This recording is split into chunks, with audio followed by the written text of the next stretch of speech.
So yun po yan, magandang araw po sa lahat. Ayan. So in this video po is meron lang po akong ipapaalam or ipapaliwanag kasi marami din po kasing mga nagtatanong kung kamusta na nga ba ako. Kasi recently, kung napapansin nyo po is hindi na ako masyado nakakapag-upload ng video. Usually kasi before, mga nasa 2 to 3 videos a day yung na-upload ko. But recently, isa or minsan pa nga isang araw is wala.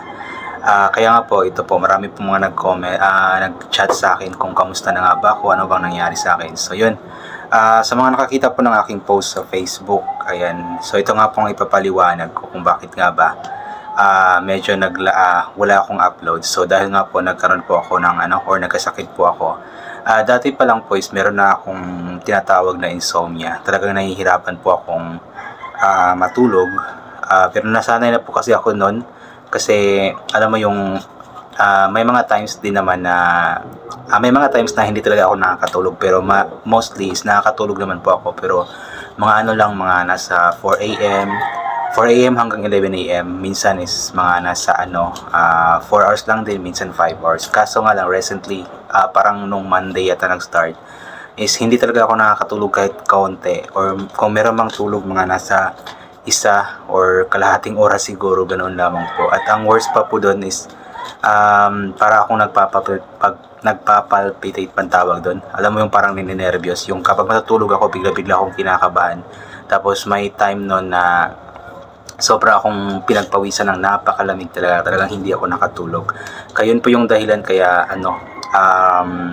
parang hindi gaanong maayos yung katawan ko, kaya hindi po ako nag-upload ng video at hindi po ako nagkakaroon ng time na mag-edit dahil nga po sa nararamdaman ko. Kaya ganun po yung nangyari. At yun, nagpa-check up naman po ako. Dati talaga hindi ako nagpa-check up about sa insomnia kasi sabi nga ng doktor is yung tanging makakatulong lamang talaga sa akin, especially pagdating sa insomnia, is ako lang din naman kasi dapat yung oras ng tulog dapat is yung sinusunod, meron dapat sinusunod na oras ng tulog ba sabi ng doktor. Yung regular na tulog dapat is gabi. Ang sa akin kasi sa araw ako natutulog, kaya siguro ganoon yung nangyari. So nung nagpa-check up po ako, yun po yung nasabi ulit ng doktor. At sabi niya na kumbaga iwasan ko na palagi yung pag ng cellphone kasi mayroon siyang radiation na tinatawag sa cellphone at napakaliit ng mga sa cellphone kasi. So parang kapag matutulog ako is parang lumalabas pa din daw sa pag-iisip ko yung mga nakita ko sa cellphone. So pero mahirap po kasing iwasan yun kasi yung yung trabaho ko is nasa cellphone naman, nag-edit po ako. Kaya medyo ganoon po. So pansamantala is binigyan po ako ng doktor ng ng melatonin. Ang ganito. Ay, saan ba yun? Melatonin na yun. Ito pala. Ito, 15 pieces na ganito. Melatonin, sleep well. Pansamantala po ito. Kung para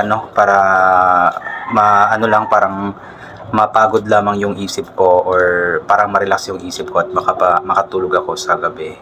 Dati kasi mga nasa 3 AM, 4 AM na ako madalas natutulog or pinipilit matulog, pero ngayon is sinusubukan ko mga 10 PM to 10 PM or 11 PM po ako humiga. And yung dati kong ginagawa na dati buong araw ako nakahiga nag-e-edit, ngayon po is kapag nag-e-edit ako is nakaupo na lang po ako palagi. Humihiga lamang po ako sa gabi na para at least pero hindi pa rin siya ganun kasi hindi pa rin ako nakakatulog ng maayos. So sabi ng doktor, kapag maubos ko tong gamot na ito tapos hindi pa rin maayos yung pagtulog ko, so meron siyang binigay sa akin na request. Ito. Ayan, laboratory request po ito. Napakarami po nito.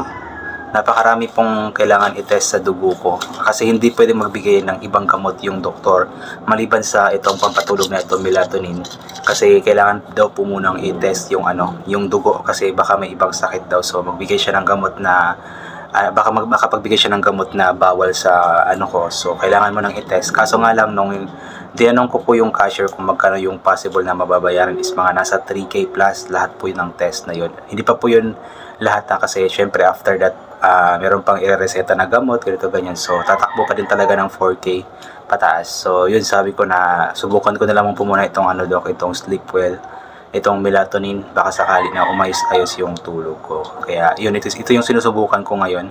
So kagabi nag-try akong matulog mga 11 PM.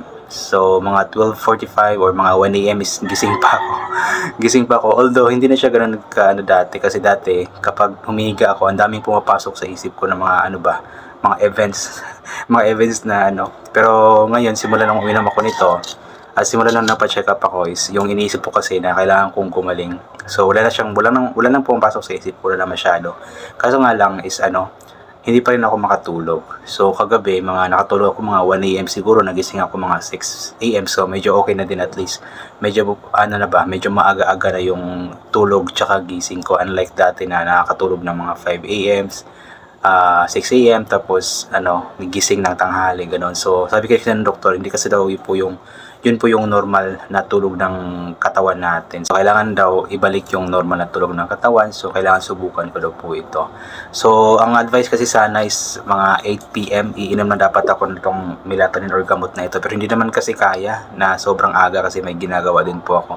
Kaya sinusubukan ko mga 10 PM, 11 PM. At yun, hoping na sana pagkalipas ng mga ilang araw is magiging normal na nga po ulit yung tulog ko. Kasi napakahirap po pala talaga. Alam mo yung dati may sakit akong ulcer. So, insomnia ako. Pero siya, hindi ako masyadong nag-aalala noon kasi alam ko naman na gagaling ito kasi may gamot naman. Pero alam mo yung nervyos, yung natutulog ka tapos bigla kang kinakabahan. Nakakatakot pong matulog. Kaya, kaya praying and hoping na sana is maging okay na nga po ito at gumaling na nga po ako.